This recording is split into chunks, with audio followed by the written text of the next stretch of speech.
Shimon Peres vient de mourir à Lyon. On se souvient de sa visite, c'était en 2008.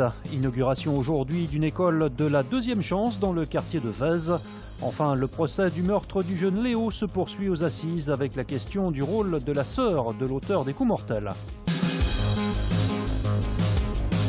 Alors, il a écrit effectivement dans le livre d'or un petit mot en hébreu que je ne saurais vous lire, mais voilà, qui parle de l'importance du souvenir en fait, et des leçons qu'on peut tirer de l'histoire.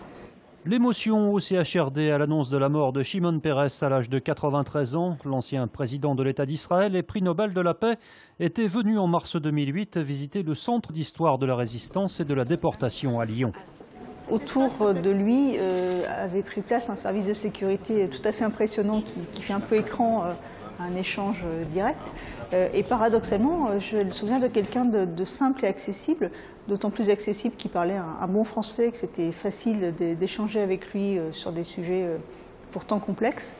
Donc quelqu'un de sincèrement intéressé et ému par l'histoire de la Seconde Guerre mondiale. Shimon Peres avait aussi participé à l'inauguration de l'espace Hillel à la Part-Dieu. Le grand rabbin de Lyon s'en souvient. Il avait été impressionné dans son discours par la présence de l'ensemble des religions monothéistes, en disant que c'était merveilleux de venir à Lyon, en voyant le cardinal, les représentants des églises, les représentants de l'islam, et avec le grand rabbin, que tous étaient main dans la main et qui rêvaient qu'au Proche-Orient puisse un jour vivre également dans cette ambiance de paix. Troisième jour d'audience dans le procès du meurtre de Léo, 14 ans, égorgé à Sablons en 2013. 3 accusés âgés de 18 à 28 ans lors des faits sont jugés aux assises. Yanis Varaï, l'auteur des coups de cutter, a hier reconnu les avoir portés à la victime. Mais aujourd'hui, c'est le rôle de sa sœur Marine, poursuivie pour complicité, que la Cour a tenté d'éclaircir en entendant différents témoins. Manipulatrice, dit l'un, fusionnelle avec son frère, affirme l'ancienne petite amie de Yanis. Pour prendre une image, il y a un atome familial avec un noyau qui s'appelle Marine et un électron qui s'appelle Yanis. Alors il s'en éloigne, il s'en rapproche, il s'en éloigne, il se rapproche, mais le cœur de l'affaire, c'est le rôle qu'a joué Marine dans ce dossier. Un rôle décidément bien difficile à cerner, tout comme le mobile de ce meurtre. Ils ont les uns les autres beaucoup de mal à dire le mobile parce que je pense que dire le mobile, c'est l'impliquer. Et que dès lors que son frère, là tout à l'heure, nous a dit « je ne peux pas en dire plus », ça n'est pas de la jalousie, c'est autre chose. Et on sent que ce garçon est sous une forme de pression. Et je pense que dire le mobile, c'est déjà nous dire un peu plus de l'implication de Marine. Le procès se poursuit jusqu'à vendredi.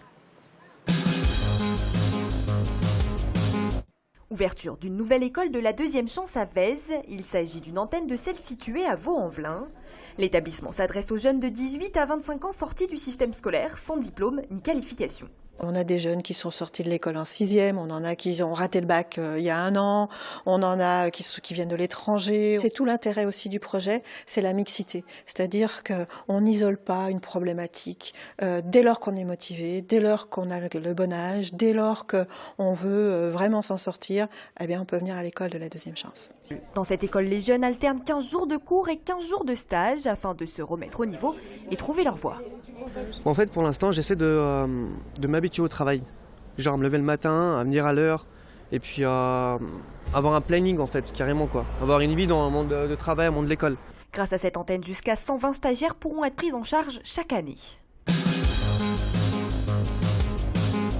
Nous, aujourd'hui, les chiffres qu'on a, c'est au moins plus 3% et on est uniquement sur l'hôtellerie. Étant précisé que par ailleurs, d'autres plateformes comme Airbnb déclarent avoir pu générer 250 000 nuitées sur l'ensemble de leur plateforme. La ville de Lyon vient de présenter son bilan pour l'Euro 2016 de football en termes de retombées touristiques et économiques. Les commerçants installés à proximité de la fan zone Place Bellecour ont été les premiers bénéficiaires. Sur la presqu'île, on a vraiment au droit vraiment de la place Bellecour, rue des Marronniers, rue Mercière, place Antonin-Poncet. On a vraiment des chiffres qui ont explosé, plus 20 à plus 50% de chiffre d'affaires. On a aussi la chance d'avoir pu permettre à nos kiosquiers sur la place Bellecour d'être intégrés à la fan zone et pour eux, c'était plus de 100% de chiffre d'affaires. Après, on a accompagné aussi énormément de commerçants et d'associations de commerçants à créer en fait des activités. Globalement, les retombées devraient même dépasser les prévisions d'avant l'euro. Les retombées, vous savez qu'une étude prévisionniste faite par l'Université de Limoges annonçait en termes de retombées 160 millions pour notre territoire. Difficile à compter, mais en tout cas les critères qui avaient été utilisés sur le nombre d'étrangers, de visiteurs, de nuitées passées à Lyon, de durée de séjour, eh bien nous sommes plutôt au-dessus des critères. Enfin, autre motif de satisfaction pour la ville, la sécurité, puisqu'aucun problème majeur n'a été constaté.